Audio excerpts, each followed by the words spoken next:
human trafficking, even international laws, highlights the fact that you have one person denying and prohibiting the liberty of another, oftentimes women and children.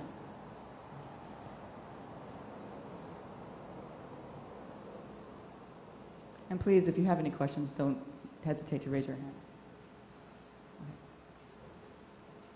Okay, the demand for children. Now, there are many reasons for the demand for children. We see the myth of being AIDS-free. A lot of people think that children are devoid of AIDS or HIV. The pandemic of pedophilia, the acceptance of pedophilia, the rise of child abusers, open advertising of sex tours. For instance, in Europe, there's open advertising of children's faces advertising sex tours on the sides of buses. The use of internet also facilitates sex tours as well. There was a sex tour operating here in Hawaii out of Niue Valley that was shut down a few years ago. And the youngest reported victim was 9 months old because in Africa, for example, they have this myth, that basically this widespread myth amongst men that if you sleep with a virgin, you will be cured of HIV, which is rampant in Africa. Now, how children are obtained. They are kidnapped, often sold into slavery by family members who are impoverished. They're born into brothels themselves. They're also manipulated or coerced by boyfriends that they trust or husbands. Or they're recruited from schools and malls, such as Pearl Ridge, which is a fact. Also, you might want to take note that Hawaii experiences 300 runaways a month. That is not an exaggeration. You see a lot of them in Waikiki. There is not adequate services to service these kids. There's a youth outreach in Waikiki, but that shuts down at 7 p.m. And they're literally forced back onto the streets. Runaways and throwaways are at high risk of being recruited into prostitution just to survive for money. Here's some facts. An estimated 1.2 million children each year are trafficked, both internationally and nationally. Around the world, between 50 and 60% of the children who are trafficked are minors under 16.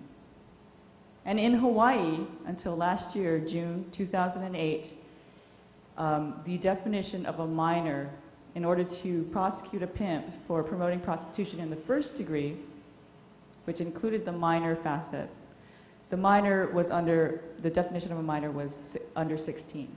So that means if you were 16 or 17 and were prostituted by a pimp, coerced, manipulated, forced, beaten, then law enforcement would not be able to pin your pimp for prostitution in the first degree, which has a maximum penalty of up to 10 years and a $25,000 fine. If there were a human trafficking statute on the books, that penalty would be substantially higher. And here's a statistic about the international problem only. Now, most of the children you'll see in Waikiki are either from here or they're from the United States. They're U.S. citizens. These are American kids and women that are being trafficked. And they are also trafficked people. The INS officially recently counted 250 brothels in 26 states across the country. Now, this is a very, very conservative estimate. Currently, an estimated 200,000 American children are caught in the sex slave industry. 25% of all sex tourists are estimated to be Americans, U.S. citizens. And it makes sense because if they can do this abroad, they can do it at home in places where prostitution is legalized. For instance, in Nevada. And this is what a real brothel in Nevada looks like, ladies and gentlemen. Looks kind of like a jail. This is not a place of employment. This is a place of servitude and abuse. On the left-hand side is a real picture of a deceased prostitute who was beaten to death. Those numbers on her head are marks categorizing burn marks by cigarettes and stab wounds. This is some of the controlling tactics that pimps use to control and to keep their women in line.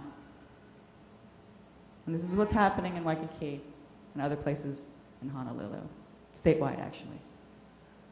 Now what you can do is help us pass local legislation. It's about time. We're one of the few states left that does not have a human trafficking statute in the books.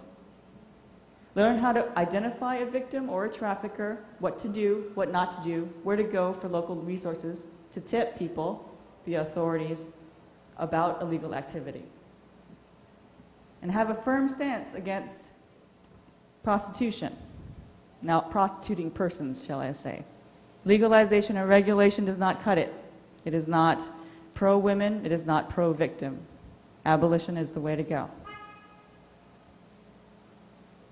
Now, this quote was overheard by one of us on Waikiki, said by a prostitute to her younger girl. The sooner you realize you don't matter, the sooner you stop caring. Now, on the left is a series of pictures. Same girl. She looks kind of like, in the beginning, that she could be living next door to you. A student, maybe. At the end, you see the progression, very rapid progression of her life as a prostituted person.